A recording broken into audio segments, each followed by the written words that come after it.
السلام علیکم ورحمۃ اللہ وبرکاتہ۔ الحمد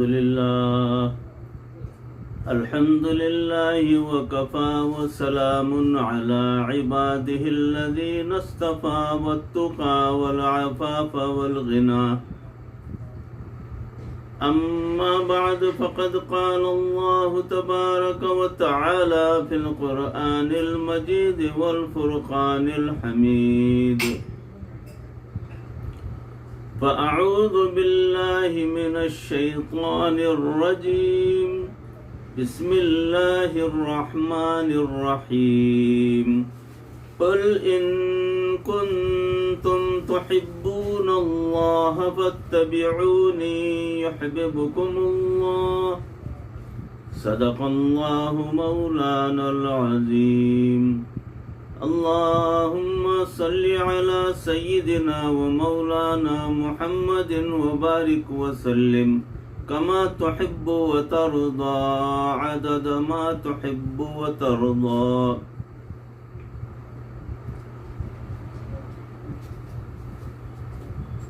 محترم و مکرم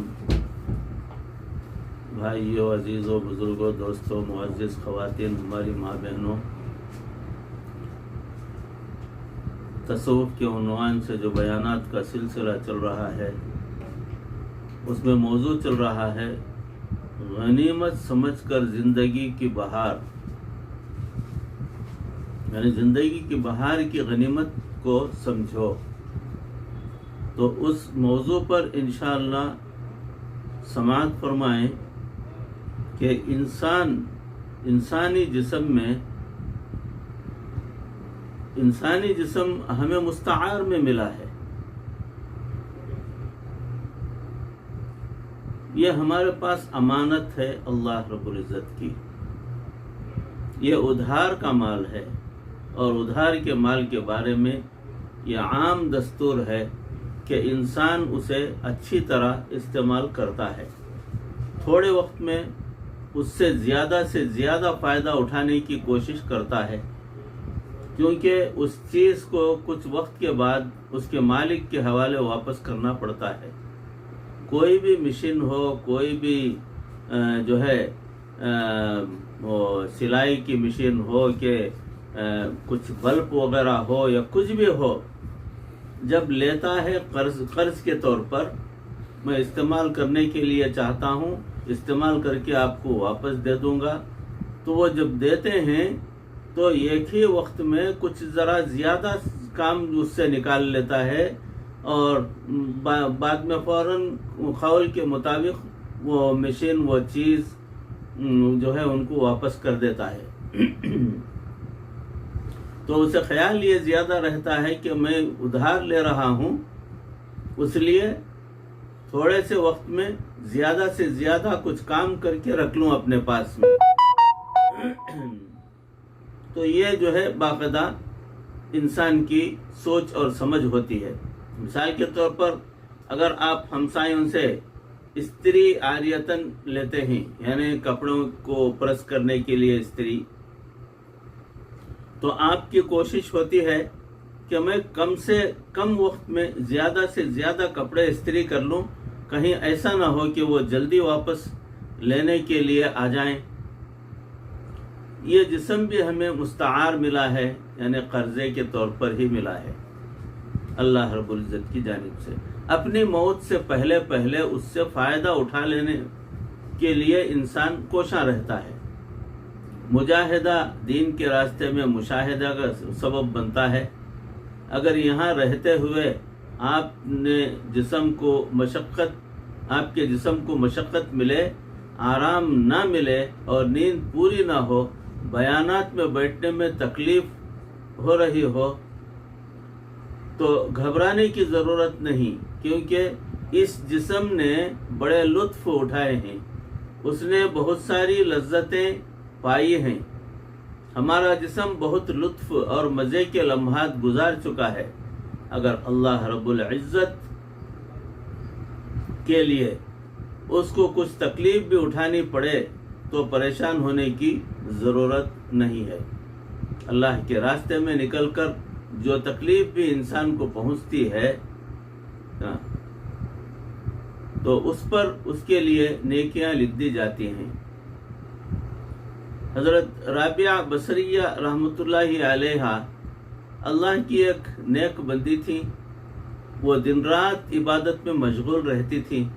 جب رات کا کافی حصہ گزر جاتا تو اس وقت وہ دعا کرتی کہ اے اللہ، سورج ڈوب چکا، رات آ چکی، دنیا کے بادشاہوں نے اپنے دروازے بند کر دیے، بس صرف تیرا دروازہ اب بھی کھلا ہوا ہے اور میں تیرے سامنے فریاد کرتی ہوں۔ ساری رات گزرنے کی وجہ سے پھر اگر دن میں کبھی غنودگی آتی تو اٹھتی اور دعا مانگتی، اللہم انی اعوذ بکا من عین لا تشبع من النوم، اے اللہ میں ایسی آنکھ سے تیری پناہ چاہتی ہوں جو نیند سے بھرتی ہی نہیں ہے۔ ساری رات جاگ کر جن آنکھوں میں سرخ ڈورے پڑے رہتے تو میرے بھائیو، عزیزو، دوستو، اگر تھوڑی دیر کے لیے بھی بیٹھے بیٹھے اگر ان کی آنکھیں بند ہوتی تھیں تو وہ اللہ کی پناہ مانگتے تھے۔ اس لیے اگر جسم کو کچھ مشقت پہنچے تو گھبرانے کی ضرورت نہیں۔ اس وقت قدر کیجئے، یہ آپ کی نیند کا بہت اہم وقت ہے۔ نبی صلی اللہ علیہ وسلم نے ارشاد فرمایا، 5 چیزیں غنیمت ہیں، ان کی قدر کرو۔ وہ 5 چیزیں کیا ہیں؟ پہلا، زندگی کی قدر کرو موت سے پہلے، جوانی کی قدر کرو بڑھاپا آنے سے پہلے، فراغت کی قدر کرو مصروفیت سے پہلے، مال کی قدر کرو غربت آنے سے پہلے، صحت کی قدر کرو بیماری آنے سے پہلے۔ یہ 5 چیزیں، یہ 5 نعمتیں ہیں۔ جب ان میں سے ہر ایک چیز غنیمت ہے تو پھر ہم سوچیں کہ رب نے زندگی بھی دی، جوانی بھی دی، فرصت بھی دی، مال بھی دیا، صحت بھی عطا کی۔ سوچئے جس بندے کے پاس ایک وقت میں یہ 5 نعمتیں موجود ہوں، وہ اپنی زندگی کا کتنا قیمتی وقت گزار رہا ہوگا۔ اس وقت ہم اپنی زندگی کا پرائم ٹائم، قیمتی ترین اور بہترین وقت گزار رہے ہیں۔ میرے بھائیو، عزیزو، اس وقت کی قدر کرنے کی ضرورت ہے۔ اس کا ایک ایک لمحہ ایسا ہے کہ الوقت من ذهب و فضہ، یہ وقت سونے اور چاندی کی ڈلیوں کی مانند ہے، اس کی قدر کیجئے۔ یہ ہیرے اور جواہرات ہیں جو پروردگار نے ہمیں عطا کر دیے۔ ہمارے دامن سے ہر لمحے ایک ہیرا یا موتی کم ہوتا جا رہا ہے، یہ دولت گھٹتی جا رہی ہے۔ ایک بزرگ فرماتے تھے کہ مجھے ایک برف والے نے نصیحت کر دی، حالانکہ وہ بڑے عالم تھے۔ شاگردوں نے عرض کی کہ حضرت، آپ اتنے بڑے عالم ہیں اور ایک برف بیچنے والے نے آپ کو نصیحت کی تو کیسے ہوا؟ وہ فرمایا، ہاں، وہ ایسے کہ ایک دفعہ گرمی کا موسم تھا اور اچانک بادل آ گئے، موسم میں خنکی آ گئی۔ میں بازار سے گزر رہا تھا اور میں نے ایک برف والے کو دیکھا کہ اس کی برف پڑی ہے اور پگھلتی جا رہی ہے، لیکن خریدنے والا کوئی نہیں تھا۔ وہ حسرت سے آنے جانے والوں کو دیکھتا ہے اور پکارتا ہے کہ کوئی خریدنے والا ہو۔ پھر کبھی برف کو دیکھتا ہے کہ پگھل کر تھوڑی ہوتی جا رہی ہے۔ اس پر پریشانی کے عالم میں اس شخص نے کھڑے ہو کر آواز لگائی، لوگو رحم کرو اس شخص پر جس کا سرمایہ پگھل رہا ہے۔ اور بزرگ فرماتے ہیں کہ اس شخص کی درد بھری صدا سن کر میرے دل پر چوٹ لگی، اور کہ اگر اس کی چند روپوں کی برف پگھل رہی ہے تو اس کو اتنا احساس ہے میری زندگی کا لمحہ لمحہ برف کے قطروں کی مانند پگھلتا جا رہا ہے، مجھے بھی اس کا احساس کرنا چاہیے۔ ہو رہی ہے زندگی مثل برف کم، رفتہ رفتہ چپکے چپکے دم بدم۔ زندگی کے ان قیمتی اوقات کی قدر کرنی چاہیے۔ ہمارے بعض مشائخ نے وقت کی اتنی قدر کی کہ ممشاد دینوری رحمۃ اللہ علیہ نے ایک بزرگ کو دیکھا کہ خشک ستو پھانک رہے ہیں۔ پوچھا حضرت پانی میں ملا کر کیوں نہیں کھا لیتے یا پی لیتے؟ فرمایا کہ میں نے حساب لگایا کہ پانی میں ملا کر پینے اور خشک کھانے میں اتنا فرق ہے کہ اگر میں خشک کھاؤں، گزشتہ 20 سال سے میرا یہ معمول ہے کہ میں خشک ستو کھا کر گزارا کر لے سکتا ہوں، اور باقی وقت میں 70 مرتبہ سبحان اللہ پڑھ لیا کرتا ہوں۔ ان حضرات نے اس قدر اپنے وقت کا خیال کیا کہ تھوڑا تھوڑا بھی اگر وقت مل جاتا تو اس وقت کے اندر اللہ کو راضی کرنے کے کوئی نہ کوئی عمل، کوئی نہ کوئی ذکر کر لیا کرتے تھے۔ عام طور پر خوشی کے عالم میں انسان کو کوئی غم یاد نہیں رہتا، جب جنت میں جائیں گے تو اس سے زیادہ کوئی خوشی کا وقت نہیں ہو سکتا۔ مگر حدیث پاک میں آیا ہے لا يتفکروا اہل الجنت الا علی ساعت مرت به لم یذکر اسم اللہ تعالی فیہا۔ اہل جنت کو اپنی زندگی کے ان لمحات پر حسرت ہوگی جو انہوں نے دنیا میں اللہ کے ذکر کے بغیر گزارے ہوں گے۔ اگر جنت میں جا کر بھی یہ احساس رہے گا کہ ہم نے زندگی کے چند لمحات ضائع کر دیے، تو کیوں نہ ہم دنیا میں ہی زندگی کے اوقات کو اللہ کے ذکر سے معطر کر لیں۔ زندگی کے اوقات کی قدر کیجیے، یہ وقت پھر نہیں آئے گا۔ ابن تیمیہ رحمۃ اللہ علیہ ایک مرتبہ قید ہوئے، بادشاہ وقت نے اپنی مرضی کا فتویٰ مانگا، انہوں نے نہیں دیا تو ان کو جیل بھیج دیا گیا۔ بادشاہ اپنے دربار میں بیٹھا تھا کہ اتنے میں ایک نوجوان دربار میں آیا اور وہ زار و خطار رو رہا تھا۔ سب لوگ اس کی جوانی، اس کی خوبصورتی اور اس کے چہرے کا نور اور فراست دیکھ کر متاثر ہوئے، مگر جس درد سے وہ زار و خطار رو رہا تھا یہ اس سے بھی عجیب تر بات تھی۔ لہٰذا لوگ حیران ہو کر بادشاہ کی طرف دیکھنے لگے کہ آپ اس نوجوان کی جو بھی فریاد ہے اس کو ضرور پورا کریں۔ بادشاہ نے پوچھا اے نوجوان آپ کس لیے آئے ہو؟ تو وہ نوجوان رو رو کر کہنے لگا میں ایک فریاد لے کر آیا ہوں اور میں امید بھی رکھتا ہوں کہ میری اس فریاد کو ضرور پورا کر دیا جائے گا۔ یہ سن کر بادشاہ کا دل پسیج گیا۔ اس نے کہا کہ تم جو کچھ کہو گے تمہاری بات کو پورا کیا جائے گا۔